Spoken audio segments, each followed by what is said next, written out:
भगवान राम से जुड़ी एक रहस्यमयी और अनोखी कहानी तब की है जब वे अपने वनवास के दौरान दंडकारण्य के घने जंगलों में ठहरे थे। एक दिन भगवान राम सीता और लक्ष्मण के साथ जंगल में गहरे घूमने निकले।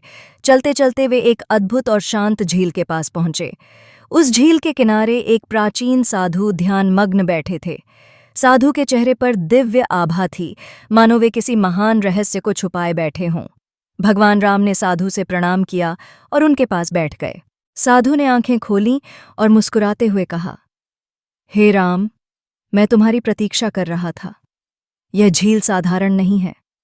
इसके नीचे छिपा है एक ऐसा द्वार जो समय और स्थान से परे है। यहाँ से एक ऐसी लोक में प्रवेश किया जा सकता है जहाँ काल का कोई प्रभाव नहीं है। इस द्वार को केवल वही खोल सकता है जो सत्य, धर्म और निस्वार्थ प्रेम का प्रतीक हो। राम ने ध्यानपूर्वक साधु की बातें सुनी। साधु ने उन्हें झील के बीचों बीच जाने का निर्देश दिया।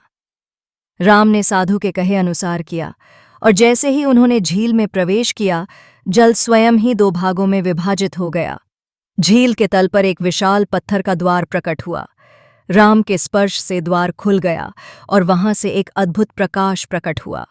उस प्रकाश में एक स्वर्णिम नगरी की झलक दिखाई दी, जो अदृश्य थी और समय के नियमों से मुक्त थी। साधु ने राम से कहा, यह नगरी केवल तुम्हारे लिए प्रकट हुई है। इसे इस युग में देख पाना किसी के लिए संभव नहीं। यह दिव्यता और शांति की नगरी है जो तुम्हारे सत्य और धर्म के कारण प्रकट हुई है। राम ने साधु को धन्यवाद दिया और उस नगरी का रहस्य अपने भीतर संजोए वापस लौट आए।